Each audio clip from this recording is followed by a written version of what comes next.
We're live. Yay! Hi, guys. Thanks for tuning in to the postcast for episode 16, Kirsten Lepore. She's joining us today from LA in her studio where we actually interviewed her. I'm in Colombia, Sarah's in Boston, so we hope the internet around the world keeps us together on this. So if you listen to the show, you know Kirsten's this amazing animator, and we're sure you have a lot of questions for her. So what you could do is if you click on the Q&A, you can actually type your questions in, we'll get those. Or if you want to just tweet your questions at us, we can also answer them that way. So Kirsten, could you first just introduce yourself? Yeah, I'm Kirsten Lepore. Hey, anyone who's watching. That was a good introduction. I don't know. I'm a stop motion animator. Um, been doing it for how long? I don't know, 10 plus years probably. Not counting the Jelly Bean movie I did when I was really young. So yeah, just ask me your questions. Let's start with, well, how about just first, we have a question right now, but Sure. do you want to first give us an update about what you're working on and what's going on with Adventure Time? Oh yeah, so sorry, I'm about terrible at introducing myself. Adventure Time, the episode is done. I actually finished it back in June, but we have to all sit on it and wait, which is very painful because it's ready to go, but it's not going to be on air until this fall. So I can't tell you guys a specific air date yet, but it's going to be this fall in season 7. It will air. Awesome. Okay, so our first question is from Bhakti Deepak, and she asks, in your interview you said that since there's anything one can do in stop motion, it becomes difficult to know where to start from. My question is, how do you overcome that, and how do you actually start planning? Oh, that's a tricky question. Yeah, because I think I was talking about that before, how it's sort of like this blank page sort of syndrome, or maybe I wasn't talking about it. Yeah, it's really difficult. I think the best thing you can do is just find like one thing, or just start with one thing that really, really excites you about the process, or something that you want to play with or experiment with. Like for me, the thing that inspires me most of the time that will help me generate an idea for a much bigger film is like a material idea, like a material that I want to play with. So, like for Sweet Dreams, my initial idea was I want to do something with like broccoli and spinach as trees, like leafy greens as trees. I just had that image in my head, and I was like, oh, that's a funny image. And then I took that concept and just slowly started sort of building it out from there until I fleshed out an entire story that all started from that one idea of like, oh, I want to do foliage or do greens as foliage. And then for Bottle, it all started because I was watching snow fall in New Jersey, and I was like, oh, I've never seen anyone animate with that, and it's just like clay, like the way you can build with snow. That's a cool idea. I'm going to put that in my idea bank, and then I just gradually built it out from there until I had the concept for a Bottle. So yeah, I just go to craft stores, I find materials, I have conversations with people. But yeah, for me personally, sometimes it's just like some one thing that I really want to play with, and then I build out from there. I have a more practical follow-up question to that, which is that sometimes ideas will come to me and I'll write them down, but I'll lose them or forget them. Do you have a system for organizing your thoughts and ideas, and does it work, and what is it? Yeah, I mean, in the past I've just done sketchbooks, which, yeah, isn't always the most organized, because once you fill one up, you're like, what was that idea I had? Let me go back several sketchbooks, and usually you just can't find it because you're not going to go through every page. But lately I've been using Evernote to just, if I have an idea, I try to be really good about writing it down, even though something about that makes it less fun. I don't know. Something about like, I mean, I like physically writing things and physically doodling things, so I'm not totally, so, I don't love Evernote, but it has been really helpful because sometimes I'll just draw something in my sketchbook, I'll do the quick doodle in the sketchbook, and then I'll take a picture of it in Evernote, so it saves it to the notes. I have a picture of that image in the sketchbook, and then I'll just like write a little blurby thing of whatever I was thinking. And I actually end up going through my KL_ideas note column in Evernote a lot, like especially if I'm starting a new project, or have some client thing come in, I'll go through and be like, what were some of those things I wanted to experiment with and play with because I've forgotten them, and I go through, and sometimes one of those little things will spark an idea that will be really applicable toward whatever project I'm about to be working on. That's awesome. Yeah, I feel like it's good to document that and have the feeling that you can always go back to it. Like, it's not lost in some past memory. Like, it's actually like written down somewhere. Yeah, yeah. And sometimes part of it is lost because I'll write a sentence and I'm like, what was I talking about? Like, it's like the sentence is like the most abstract sounding thing ever, and I'm like, I don't know if I can recover this one. Okay, so Moses Garcia has a question. Let's see. Since you've been working with the medium of stop motion animation for so long, I wanted to know your thoughts on what the medium of stop motion animation is able to do better than other forms of animation can't. I mean, there are definitely certain things that are better done in 2D. There are definitely some things that are better done in CG, and some things that are best done in stop motion. I'd say the advantages to stop motion are, for me, and for a lot of times when I use it, is because I feel like I can really get a lot for free, so to speak, just with the natural textures that are happening in the physical objects. Like I don't trust my ability to animate something or just design something really well in 2D. I mean, I have a lot of friends that are 2D animators, and they're incredible designers, and they can just in Photoshop like draw these backgrounds that are amazing and draw these characters that are amazing and basically just texture this entire world, and I can't do that. I'm not good at that digitally or just with my drawing skills alone. And so I feel like I almost feel like I'm cheating sometimes with stop motion, because even if I just throw, and a lot of times I do this, even if I just throw like a big piece of poster paper behind whatever I'm animating as my backdrop, there's still like a natural texture to that paper backdrop. There's a natural gradient that happens because of the lighting that's there physically in the space.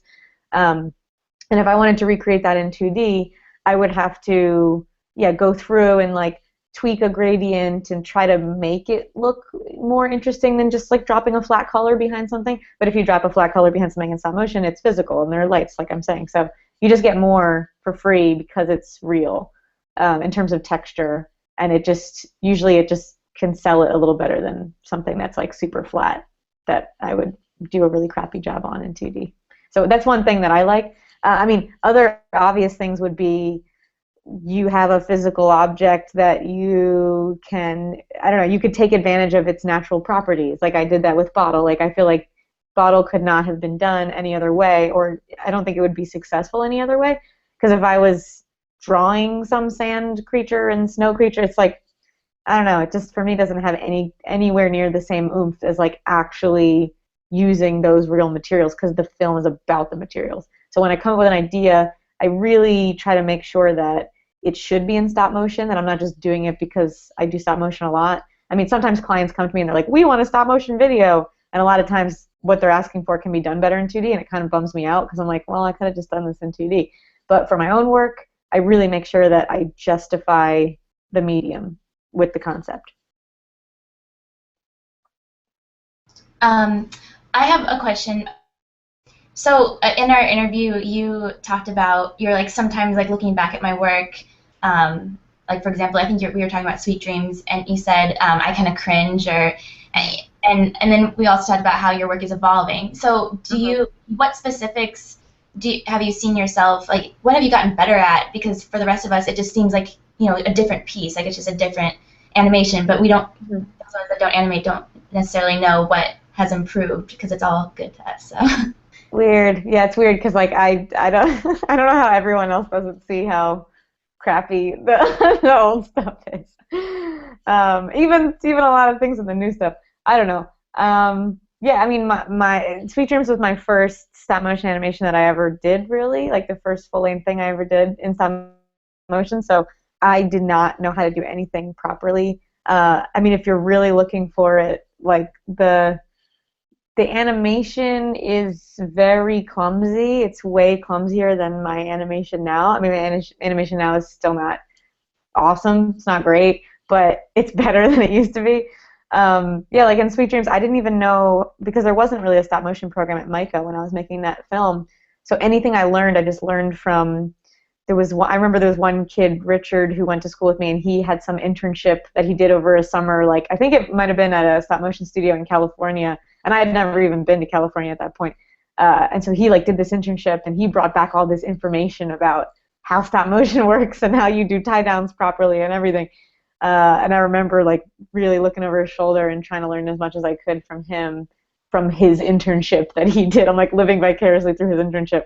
But you know, the teachers really didn't have much guidance in terms of stop motion because there just wasn't a program for it. So everything I really learned, like in my Sweet Dreams phase, was all self-taught and just me trying to come up with ways to do it the best way I knew how. So that being said, my tie downs for that film, and also when I say I should elaborate more, like tie downs are just like how you secure the puppet to the set, basically. So the proper way to do it, the way studios do it, is the puppets all have like nuts in their feet, and then you drill a hole in the set, and then a bolt goes through the bottom of the set, screws into the nut, and there's like a wing nut to tighten it. So the puppets, anytime they're making contact with the stage, they are bolted to the stage. They are as controlled as possible, which is what you want. You want everything to stay put. So when I did Sweet Dreams, I didn't know anything about tie downs, and my sets were made of I put like chicken wire down for the hills, and then I would cover it with I would like paper mache it, and then I would cover it with like sand or with some other like really thin layer of I don't know what. So there's just like a little bit of paper mache and sand and whatever else, and I put the feet were made of clay, and I just tried to make the characters as lightweight as possible. So the feet were clay, and I just put push pins in the bottom of them. So there's just like little kind of push pin darts coming out of the bottom. So like I would try to stick the foot in, but like a push pin is not going to hold up the weight of this whole puppet. So like every 10 frames, it's just like, and then a puppet would fall down. And back then we didn't have live view, which is like a huge luxury that we have now in stop motion with all the new DSLR cameras, because now you could just get a live picture of where your puppet is on the stage, move it to where it needs to be. This was like pre-live view on cameras, DSLRs. So I would have to take a picture, see where it was, to try to like line it back up after I fell down. Take a picture, see where it was. Oh, that's not right. Okay, move it over. Take another picture, see where it was. Oh, that's not right. Keep moving it. So like even just to get my puppet readjusted to where it was before it fell down was like so annoying. So these are time. Like, I mean, are you finding now that with that feature, like you can do things quicker? Oh yeah, oh yeah. I mean, like all this advancement in technology just in the past, I don't know, I did that film, what, 2007? So yeah, I guess like within the past, like less than 10 years, things have totally changed. Like it's crazy.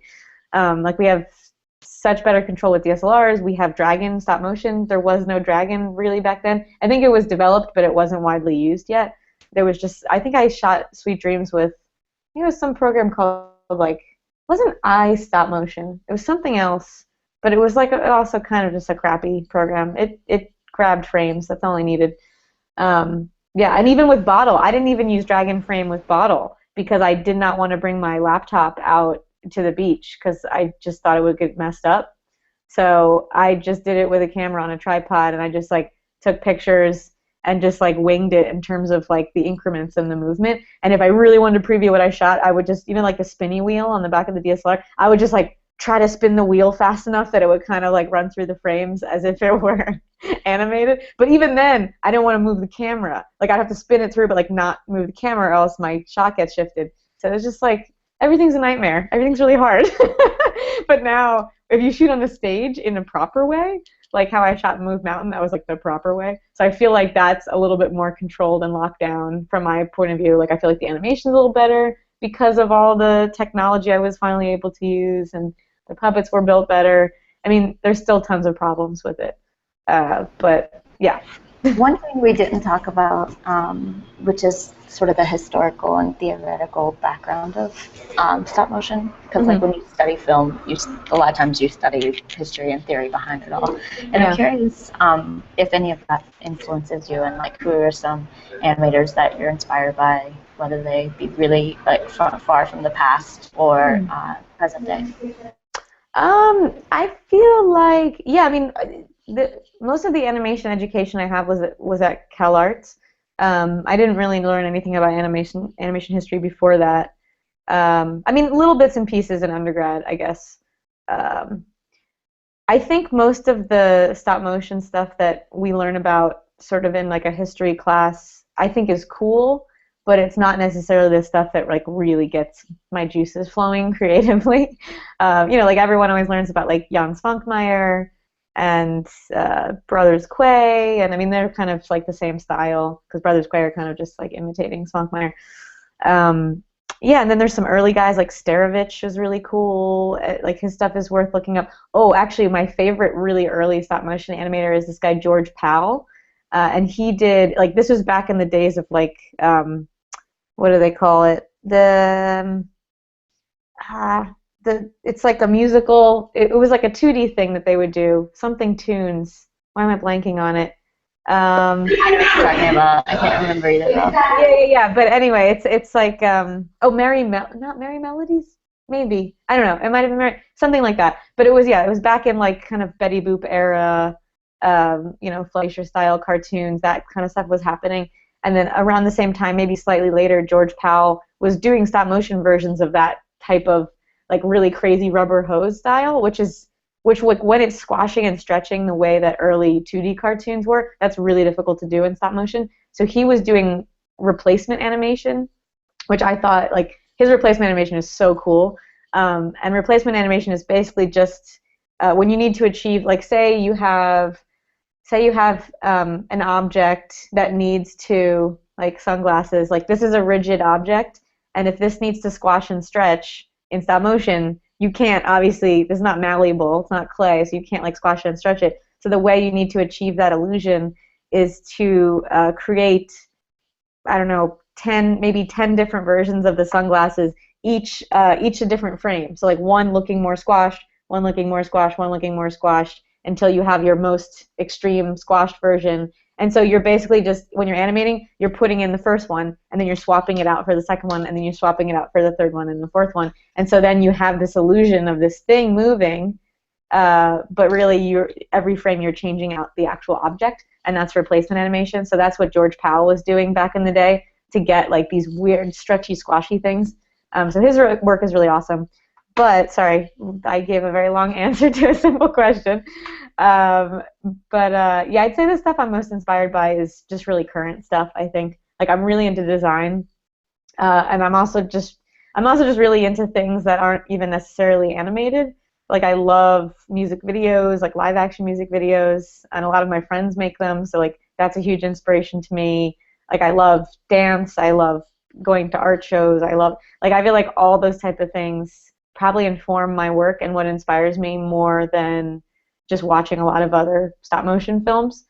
But I mean, every once in a while I'll see a stop motion film that's really awesome. Like I love like Mikey Please's stuff, and I think I listed some of these names in the written portion. But yeah, like Mikey Please's work is awesome. He's a stop motion animator, and he's doing really unique, super well designed stuff.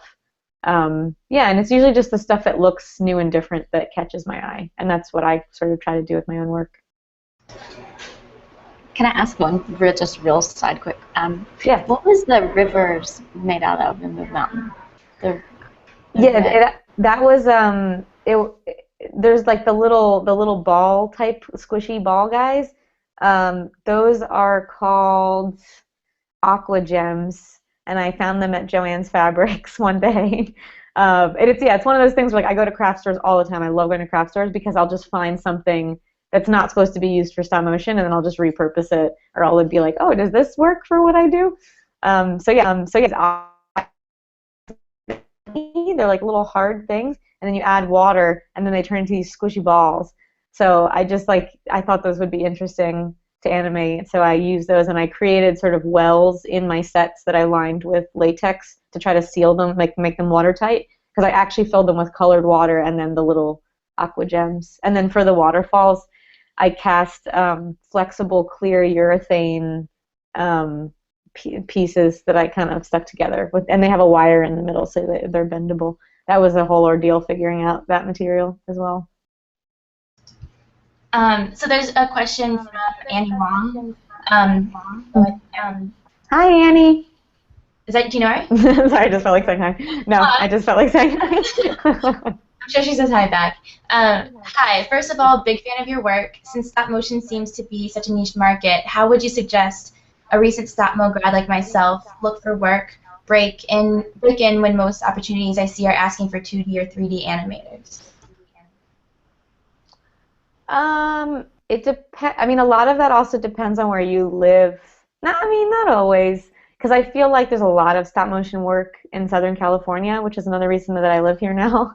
Because I was living in New Jersey for a while, and also trying to do stop motion, and it was a little trickier just because I didn't have any resources or mentors or anyone else that I knew that was working in it. I was just getting all my jobs via the internet. And it's definitely very possible to do your work remotely with clients, like as long as you have space to shoot in. That's the biggest thing that you need for stop motion is just enough space, acquiring lights over the course. I mean, I've acquired my studio over a long period of time, so it's not like I had to like buy everything up front. Like I used really cheap lights in the beginning, like Home Depot clamp lights, and I've slowly graduated to nicer lights. You know, when you get money, you like invest in your studio. So slowly you can kind of build up your own space if that's something that you want to do to be sort of a freelance independent person. I mean, that's kind of what I do. But it all takes time and takes practice. The nice thing about having a little space you can shoot in at home, even if it's just like a normal lamp and a table in your living room on a carpet, which I've also done for years, you can just kind of experiment there. It's like your little play space where you can always just like hop on your stage, like build like a little stage, get on there, practice, shoot little things. You know, you don't always have to have like a massive space with massive sets or anything. But let me see if I can better answer this question. Just rereading it. Where would you look for work? I mean, I think like if you want to work at a studio or at least gain experience at a studio, I think that's the path that most stop motion grads usually take. And I feel like there are always summer internships, or not even just summer, I feel like there are always internships available at many of the stop motion studios in the Southern California area. Yeah, like there's Stupid Buddy, there's Starburns, there's Bixpix, there's more. There's, what is that other one? Screen Novelties. They all have S names. And then I think Shadow Machine is maybe not doing stop motion anymore, but they used to do it. But those are some of the big ones I'd say to look out for in terms of internships and stuff. And then there's always smaller places as well, or other indie people maybe looking for interns and help. So you could always reach out to them. But I think probably the best thing to have before you even reach out for those internships is just, I mean, I prefer like a website portfolio. I think that's great and a nice way to organize your work. And I think like putting together a reel would be really great. Like if you're trying to just be an animator at a studio, put together a reel that showcases your animation abilities. If you're trying to be a director, put together a reel that showcases your directing abilities. If you're trying to do lighting, you get the point. But yeah, like put together something that's geared toward really what your goal is, your career goal, or at least your career goal right now, because that can always change and will always change. Yeah, so just like putting together a nicely curated body of work, and a reel's great because it's like a 2-minute long thing that's just sort of like a condensed version of you, and that's usually what, you know, the only thing people have time for on the internet, which I advise. Cool. Well, speaking of big picks, my question was, what did you learn there that you didn't, or were there things that you were like, oh, I didn't know that this is how this part of this was done, and did you let that show, or did you just kind of go with it? When I was directing at Bixpix, or just generally? Yeah, basically when you were working on Adventure Time. Adventure Time? Yeah. Yeah, I mean there are tons of things in all different departments, I think. I mean, there's some things that I let show and some things that I didn't let show. I'd say like learning walkie lingo is something that I just tried to pick up and wasn't like, okay, so like, what do you say? Like copy? And I just like, if you pay attention for 2 seconds, you get it, and then you're like, oh, okay, that's how I do it. Oh, I've been doing this for years. Yeah, no big deal. Stuff like that, I would just try to pick up. I mean, I always kind of, it's just my style to sort of like stealthily try to be really attentive to everything going on so that I can just pick it up really quickly and then just be like, oh yeah, no sweat. Oh, I just know this. But then stuff like when I'm in the fabrication department, because I was building a lot of the little creatures and like smaller incidental puppets for the episode. And when I was building those in the puppet department and hanging out with those people, there are tons of, like, basically every person, every studio builds things a slightly different way. So you always learn something new when you go to a new studio, even if you've been doing it for years. So there were definitely a lot of things that they would do where I was like just right over their shoulder, like, how do you do that? Oh yeah, but and they were totally cool with showing me, and it was not weird at all that I didn't know that, because no one's expected to know all of those things. And again, there's always new ways of doing them that you can learn. So yeah, I definitely would just like geek out. Like I would just revert back to animation student status and just geek out about like, oh my god, you found the coolest material. Like how did you do that? I do that all the time with not even at BixPix, like random. Like I had a meeting recently with I just like got coffee with this MICA student recently, and just, I mean, he's still in school, but he's going to graduate soon, and we were just talking about sort of his process and my process. And then he showed me this like little hand that he made, and he used this material that I'd never even heard of or seen before, and it blew my mind, just like seeing this new material. So I mean, yeah, you learn things from people of all experience levels and all walks of life, and that I always am excited about and geek out about, and I don't pretend that I know it all, because you can't, you know, and it's more fun to just like share in the excitement of this new thing. Elaine, you got one? Sure, this will be my last one, and then I'll have to go to my Spanish class. So when it comes to, well, first of all, what are you working on now after Adventure Time? Are you able to take on your personal projects? I don't know if we talked about this in the episode. Yeah, I am working on a personal project that I'm supposed to have done by December. I haven't been working on it as actively as I should be. Instead, I'm like doing random little tiny house-related projects that I've been wanting to do for a while.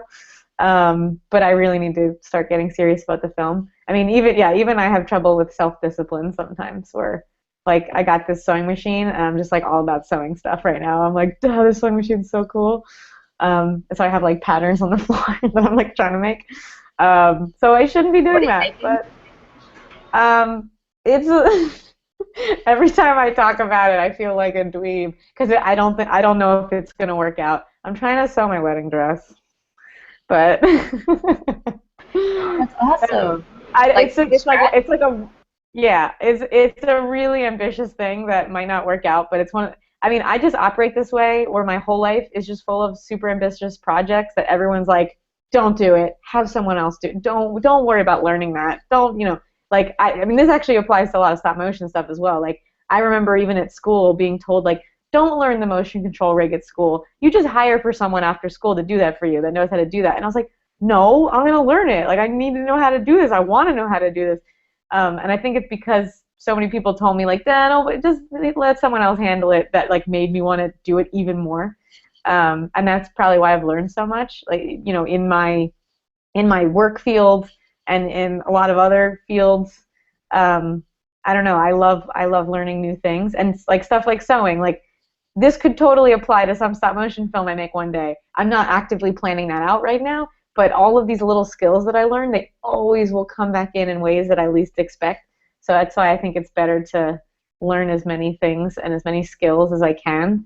Like I get mad at, I have a lot of friends that get super bummed about the whole, they feel like they're a jack of all trades but a master of none. But like, I don't see what's wrong with being a jack of all trades. I'd say like try to be a master of all. Like, be a jack of all and then try to be a master of all. Like, that's kind of my life philosophy. Is like, I want to do everything.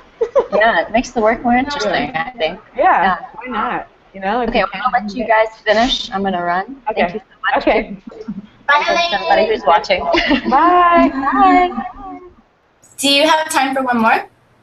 Oh yeah, absolutely. I mean, I don't mind hanging out for as long as you want to hang out. All right, we'll just go for like 5 hours. It's not Yeah.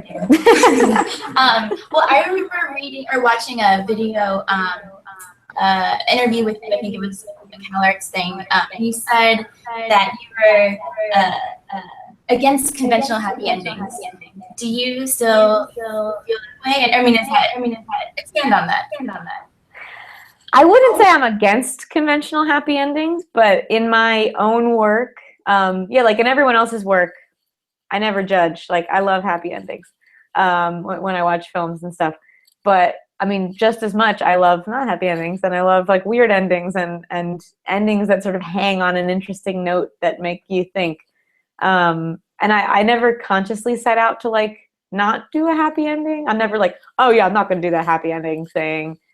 Instead, I just come up with my story, and I just always try to pick an ending that feels to me like the best way to end something. And like lately, I guess with the past couple films, that's been in a very open-ended way. Like the ending of Bottle, for example, that's something, and I've like talked about this a little bit, but that's something where I didn't realize that not everyone, but most people were going to interpret it in such a sad way, or like look at it from such a sad perspective. Because to me, that seemed like the only way they could be together. They sort of like dissolved and then, you know, dematerialized into this one thing, like into the water or whatever. So I actually feel like it's kind of an optimistic ending. But I guess I guess it's just like an open ending, an open-ended ending at the end of the day, which is sort of what I like to do. I like to leave a little bit up to interpretation. Yeah, and I think Move Mountain is I think is a little bit more narratively open-ended, I guess, for a lot of people. I mean, to me, it's extremely clear, but have different ways of interpreting it. And the ending for that one was open-ended as it is, because to me that story was sort of autobiographical. So the ending to me was sort of like I ended the film at a certain point in my life, but yet life goes on. Like there really is no such thing as a happy ending. Like I ended it like life ends. I mean, not like life ends, but like where you would end a chapter of your life, where it's like there's just more chapters. I don't know. You don't know what's gonna happen. Yeah, I like that. That makes sense. We have one more question from Moses Garcia, and he says, you talked about doing live action films. What kind of stories would you tell? Are you closer to doing a live action film? Yeah, I would love to do a live action film. It's something that I've been talking about doing for a while, but haven't actually acted on yet, sadly. I have an idea in my head that I'm really excited about, and I've had it for a couple years. I don't want to elaborate on it publicly yet. I've told some close friends, but it's definitely like I feel like my live action work, a lot of live action work that I would want to do is very stylistically different from my stop motion work.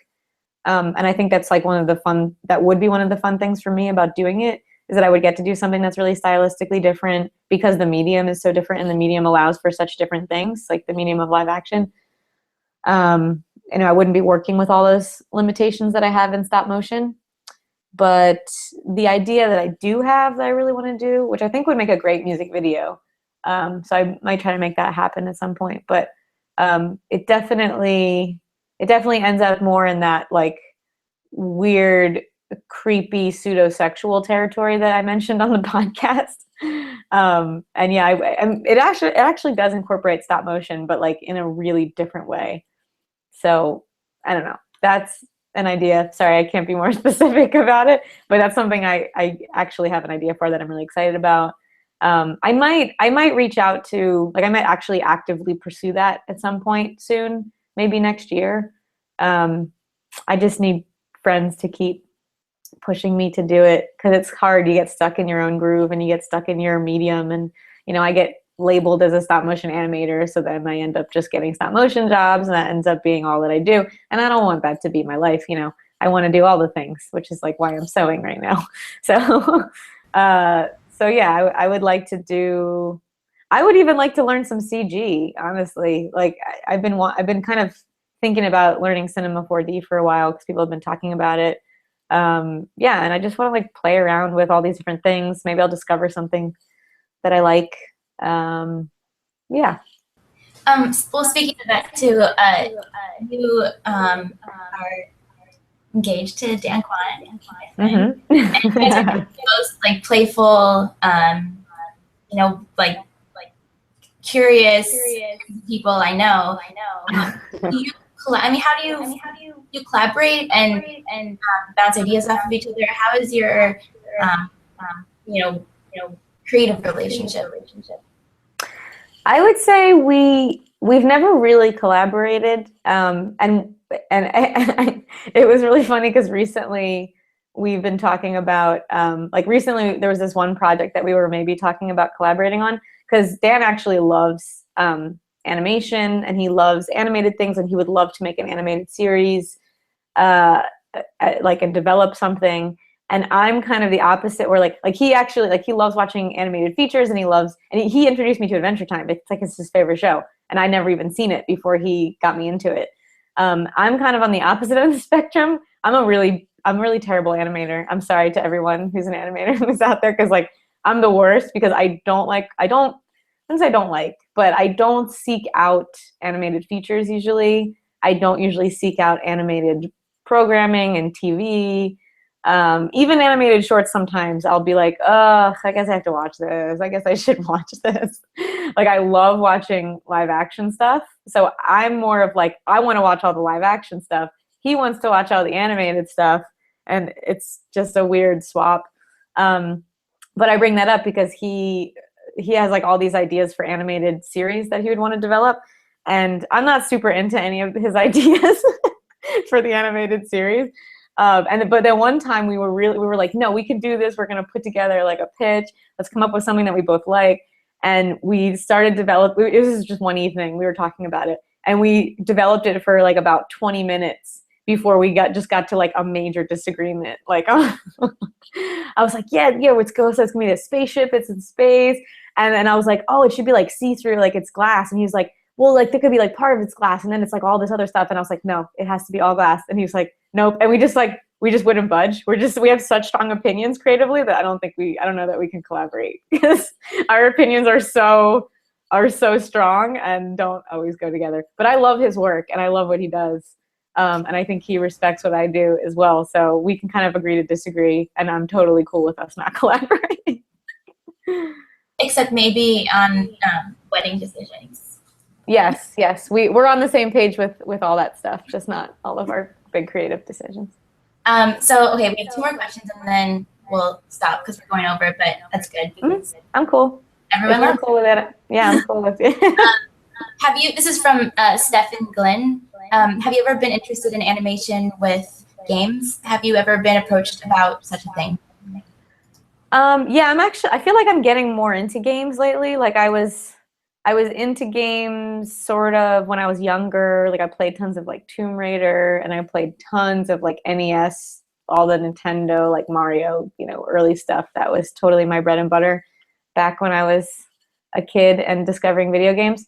And then I think as soon as the games got more complicated, like as soon as like N64 came out and they redid Mario in 3D, I just checked out. I was like, I hate the way this looks. I hate moving around in this game. I hate the colors.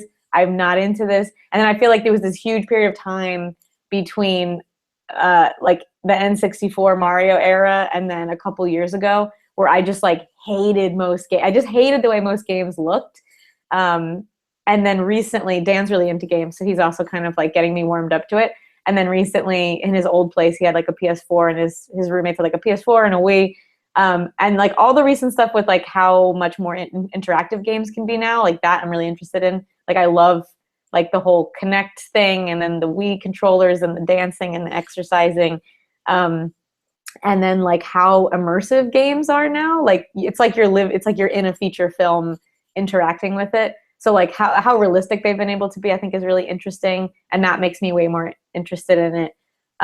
So I mean, yeah, games are definitely something that I'm more into. I've decided, like if you asked me a couple years ago that I was like going to be into a game system, I would have laughed at you. But like this Christmas, Dan and I decided that we're both just going to get a PS4, and like that's going to be our thing. So I'm slowly getting into it, and if we get this PS4, then I'll get really into it. And then I think I'll probably really want to develop games. So I'd say I'm on my way. Oh, and I will say my big gateway game that just got me so excited about games is this game Fez. That might just be really predictable for something I would like, because it's got the sort of like Mario 2D, classic gameplay style, but then at the same time, there's this whole 3D component and perspective shift and like puzzle component. And I love puzzly type things. And it's also beautiful, and the music is amazing. Fun tidbit, I hired the guy who, we collaborated. I worked with the guy who did the music for Fez because I was freaking obsessed with the music for Fez. And I had him work on the Adventure Time music. So he wrote all the music for the Adventure Time episode. I was like totally obsessed. So there's like a little game segue. That's what I'm really excited about. Play Fez, it's amazing. That was also a game featured in, I forgot the name of the documentary. It's in Indie Game. In Indie Game, I think it's supposed to be, or Indie Gamer, yeah. Yeah, which is probably on Netflix. I think it was co-directed by a woman. But yeah, do you know them? That doc is great. I don't know them, but that doc is really, really good. Oh wait, did I meet them? I think they're Canadian, if that helps. I don't remember if I saw Indie Game before I went to South by or after, but I feel like I might have met the people that worked on it and then we watched it. I don't know, but it's a great doc. It's worth watching. It's a big part of it. That guy. So, okay. So last one. This is from Annie Wong again. You said hi to her earlier. As an independent artist, do you have to be for managing your own time business? Thank you. As an independent artist, tips for managing your own time, but yeah, it's hard. It's definitely one of those things that I cite as an example. Like when, I don't know, sometimes people will ask me whether they think that they should pursue a freelance direction or whether they should pursue like a studio direction, kind of more of like a 9-to-5 specialized thing in a stop-motion studio. And I feel like the big thing for me that really separates the people who can do the freelance lifestyle from the studio people is, I mean, not to say, they can both do both sometimes, but one thing I think you really need to do that freelance independent artist path is a lot of self-discipline and self-motivation and just the ability to meet deadlines and be your own boss and just really be accountable for all parts of the process, because that's what you're going to end up needing to do, especially when you're starting out. And then tips for actually managing that. I feel like a hypocrite saying all this because I don't always follow these things. I try to, but it's really good to keep your work hours. I really don't do this, but I should. I think it's really good to be like, okay, I'm gonna wake up at this time. Like, set a schedule for yourself. Just like be rigid with yourself and like, I'm gonna wake up at this time and I'm gonna work this many hours on this specific thing, and then I take lunch for an hour, and then I work from the afternoon until, it depends on when you wake up. Like, the one nice thing about being freelance, which I really enjoy, is I am not a morning person. I love to wake up at like 9 or 10. So, I wake up then, and I also love working into the night. I like get really creative at night. So just kind of planning your schedule accordingly. Like, usually I don't really get any animation work or stop motion related work done before lunch. My brain is just not on enough to handle that. So I'll do email stuff. I'll just do all my email and my more businessy end of things in the first part of the day, because for me it's fun to wake up and read emails. Then I'll have lunch, and then I'll go to the studio after lunch and attack the real work. So that's kind of worked for me. So I think finding a schedule that's good for you helps. That's also just like good for your general mental health and physical health as well. It's having like a routine and a schedule. It also helps you like compartmentalize with what's work time and what's lifetime and time where you can enjoy. Because every freelancer that I talk to still has a really hard time completely just setting a couple hours aside at the end of the day to relax. Like the work is always a little bit on your mind, or like sometimes you'll take a little break, but then you'll like go back to work late at night. It's just not, it's not healthy, even though I'm guilty of that. So that's a big thing, is setting the schedule. What were we gonna say? Well, I was gonna say I'm the same way, and I do emails and business stuff before noon, and then I really don't get creative until later. And I start to feel like I'm behind the world, and I like mentally start to not be able to handle that. And the other aspect of that too, I don't do things socially sometimes. I'm because I'm working tonight. Like, oh, yeah. When I grab drinks, and I was like, no, on hour like 5, so I can't. Yeah. How do you keep keep your friendships? Yeah, I mean, that's usually what happens to me. I mean, and one, I guess, I mean, nice depending on how you look at it, but a kind of nice thing in LA is most people I know don't have a 9 to 5, so everyone is kind of on an unpredictable schedule. So if a friend hits me up to get a drink, it's not weird to just be like, oh, I still got like a bunch more work to do. I can't tonight, you know, and like, that's fine. Like everyone gets it because everyone's just working all the time at weird hours. So that's kind of a nice perk. I guess when everyone else is busy, you don't feel so bad being busy at odd hours. You know, I also don't like, I feel like I don't go out most nights. You know, I kind of reserve the weekend for that. But in the past, I mean, in the past when I've really been intensely working on a film, like when I was in school working on like Move Mountain or Bottle, I never was in like a really serious relationship where I was in the same place as someone. I always had, because I was living up in Valencia, so anyone, if I was dating anyone at all, they were always like down in LA, so it would be like a 45-minute drive to get them, so it's kind of a long distance. So I usually would just like see that person on the weekends and then would just be totally focused and working the entire week and like wouldn't really do much socially the entire week. So yeah, it's not the best lifestyle, but it worked for me. I was okay doing that. My schedule has definitely shifted and I've had to adjust, you know, in the current relationship, because Dan is a morning person and goes to bed at midnight, and I'm like, but I'm missing my creative hours. So that's something that I've sort of had to adjust to and switch gears a little bit, which has been a little challenging at times. But I don't know, you do what you got to do, you prioritize.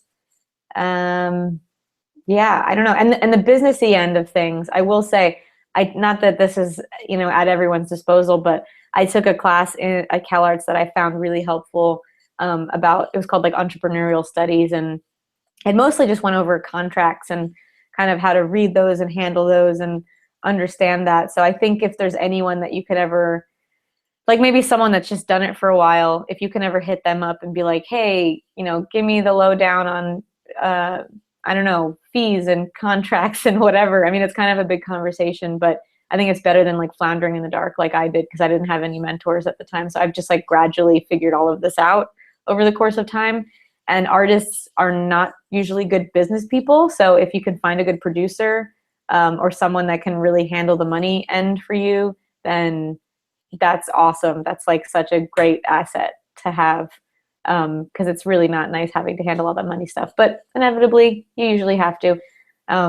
So just try not to lowball yourself. Oh, and I will say one more thing, because I have like because I teach at CalArts, and a lot of students will ask me this question too. And this is a question that like no one will ever teach you in school or answer for you. And it's always like about money. And I love talking about, I mean, not love talking about money, but like I like having conversations about rates and money with people, because that's the only way you figure out like what you should be paid. And like people don't talk about it, and it's like such a weird taboo subject. And I think if everyone talked about it, artists could start getting paid more fair rates if everyone like knew the ropes and knew like, don't take that spec job that's not gonna, that's like, it's exposure, like bullshit. No.